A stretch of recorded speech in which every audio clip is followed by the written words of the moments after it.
Hey everybody.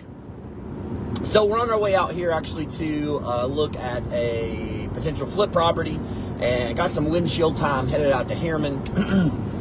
And I want to talk about a scenario. I actually had two of the scenarios I'm going to bring up have just recently happened to me in like the last 2 months, both of them that involve some job changes that had some kind of chaos. We got them figured out, and then the third scenario, which I'm actually going to talk about first here, is the scenario of how I had buyers that actually lost their home the day of closing because of a job situation. So if you change jobs, get a promotion, make different money, get bonuses, any of this stuff can impact your ability to buy a home. Now, it's not going to impact my job from actually the real estate, negotiating the contract and all that. It doesn't impact me, but it impacts your lender.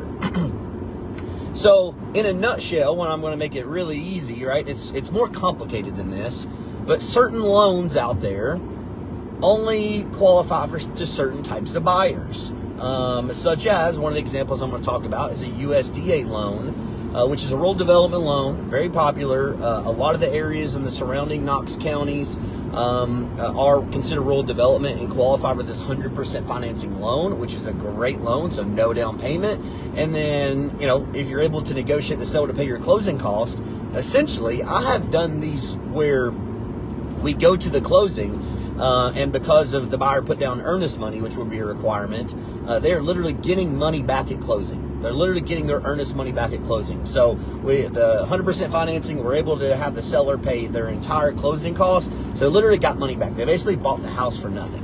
So it's a great loan. However, there are income limits. And if you hear the term first-time buyer loan, I'm going to go ahead and say this, and I've done a ton of videos on. There's no magical loan out there that just because you've never bought a home, you automatically get your first-time buyer. There's a lot of loans that are geared towards down payment assistance that are marketed to first-time buyers, and a lot of times you do have to have never been able to or never bought a home before. Some of them, but there's all kinds of them out there, down payment assistance, that you can have bought a home before and you can still qualify, but they have income caps. So the income caps, meaning if you make more money, then you cannot qualify for it, which is weird, right? And I will go ahead and tell you, usually these are like state government type loans, and usually whenever they're got some sort of backing like that or some sort of grant involved, they do not keep up with inflation. They do not keep up with markets and price point, right? How our prices have just 50% doubled in the last 4 years.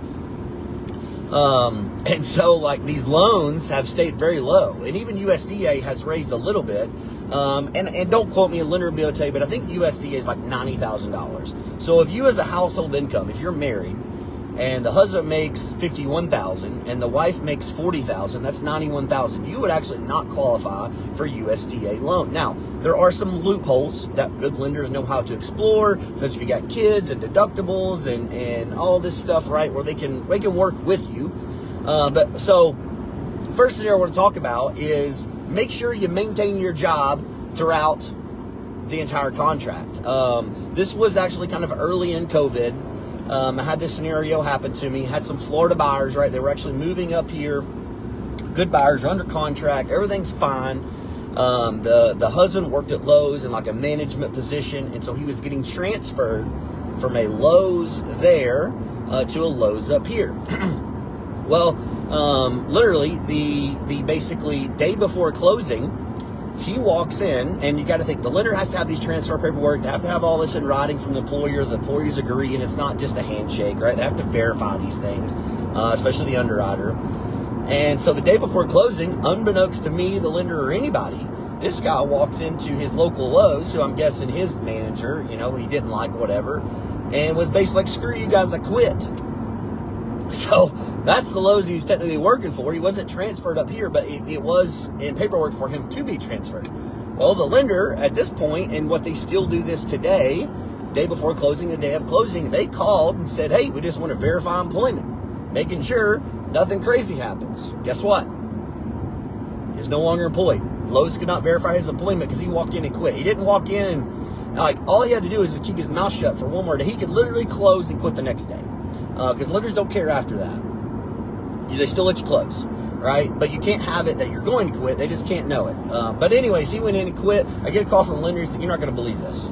I'm like, "What?" He's like, "Dude," he's like, "the buyer walked in and quit his job yesterday. So we verified employment. He quit." These people are in a U-Haul. They sold their home there. They're in a U-Haul in transit to Tennessee to move in here, basically like in 24 hours. So now I have to call them, and the lender is like, "Guys, there we go." That's a spot, always a dead spot right here. But anyway, so I have to call them and tell them that. Well, not only that, right, and luckily they didn't get sued, but there's probably a subject to potential lawsuit here from the seller because the buyer willingly quit his job. So he was able to get financing, but intentionally inflicted harm on the situation to basically get out of financing. Crazy scenario.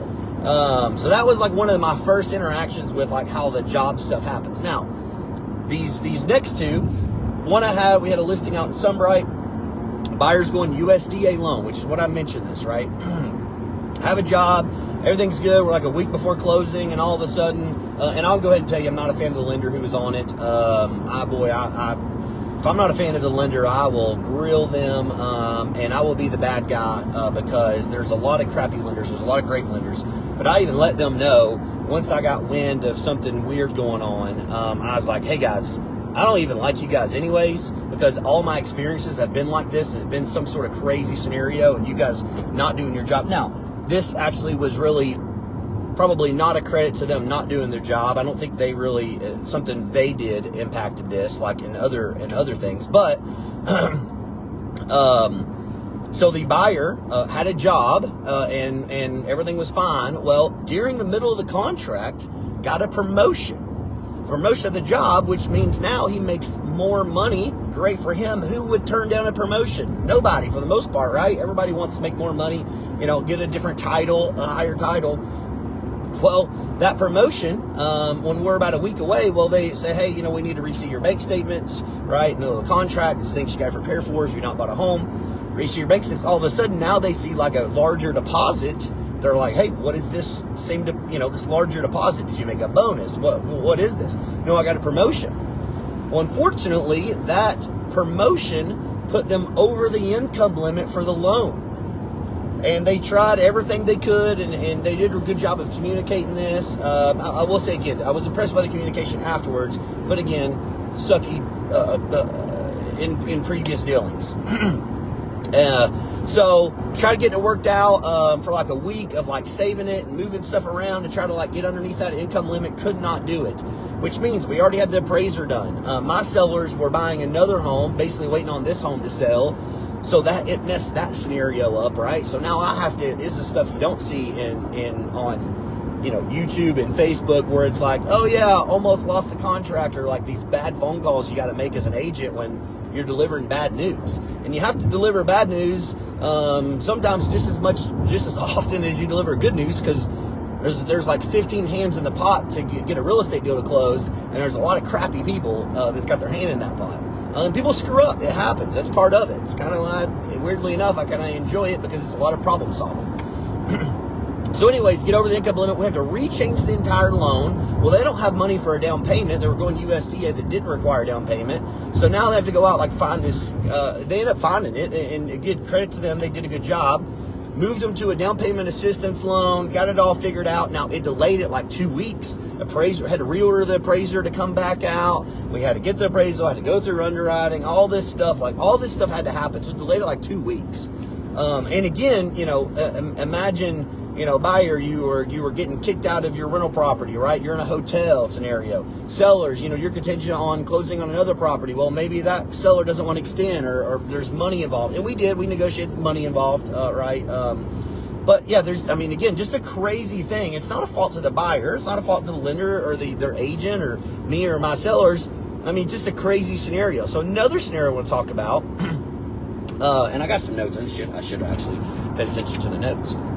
But I think, for the most part. So another scenario, and this one just closed a couple weeks ago. Buyer it's my listing.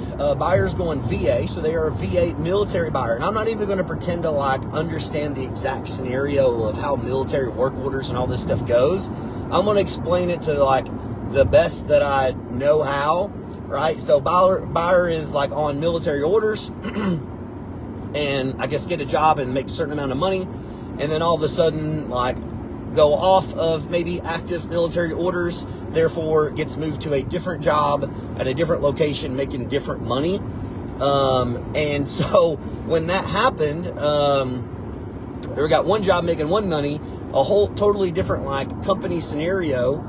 So new company, new pay, new everything. Well, we're literally, when this happens, it's like a week away from closing, and lender's like, hey, we can't close because now there's a job change. So there's a job change. So lenders, the underwriters saying, hey, we need pay stubs from this job. What do you think how most jobs pay? A lot of jobs pay every 2 weeks. Let me put this cruise control in here. Most jobs pay every 2 weeks, and then they're a week behind. So if you're starting a job, today's Monday, and let's just say that I get paid, I'm supposed to get paid Friday, but it's a week behind. I only get paid every 2 weeks, so I may actually not get paid for like 3 weeks. Definitely companies that do that, right? It's like kind of backdated a little bit. So in that scenario, luckily, great lender who's actually on ours. It wasn't even like our buyer, but it was just so happened one of the lenders that we work with on our partner list, who is an absolute hammer and fantastic at his job. Well, it was somebody, his company. I called in. I was like, hey, we got to bring you in on this. There's some crazy stuff going on. Got in there and moved stuff around. Talked to underwriters. Got on the phone. Figured out some workarounds because my buyer, or my seller, sorry, it's my seller here. We were buying a new home. And it was a new construction home, and they don't like extending contracts. So it was a crazy scenario to kind of figure some of that stuff out. But luckily, we were able to, or the lender was able to work around and find a basically way to where we got the manager sign off on the hours worked and what the pay would be, and we ended up getting underwriter approval was like an exception because of the scenario, right? It wasn't the buyer's fault, like they couldn't even control it. It just so happened to happen at that time.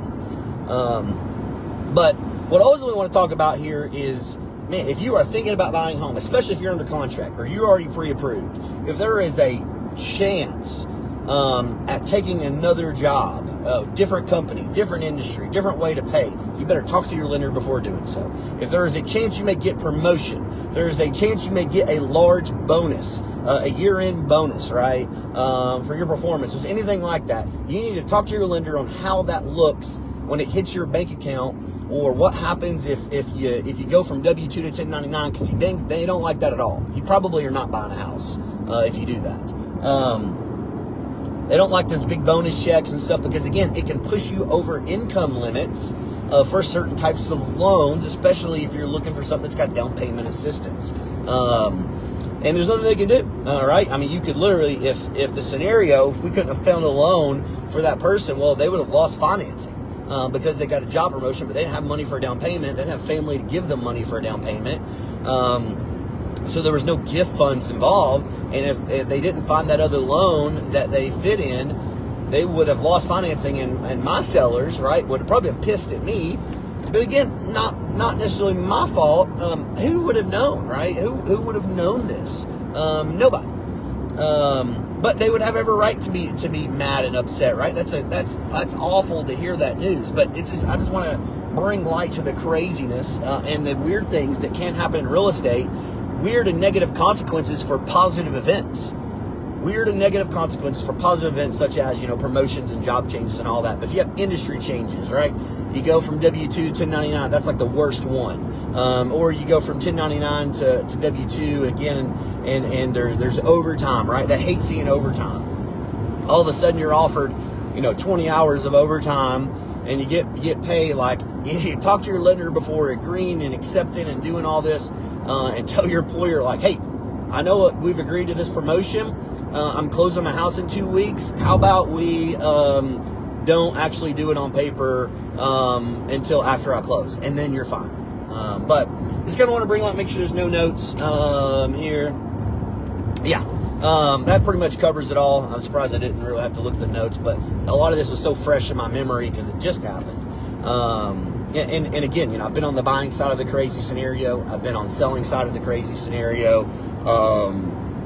And this is just where you need to be educated on that. So if you can do anything to not complicate something, and ultimately be forthcoming with your lender, let them know. Don't go and grab $5,000 of cash under your mattress and deposit it in your account. They are not going to like that at all.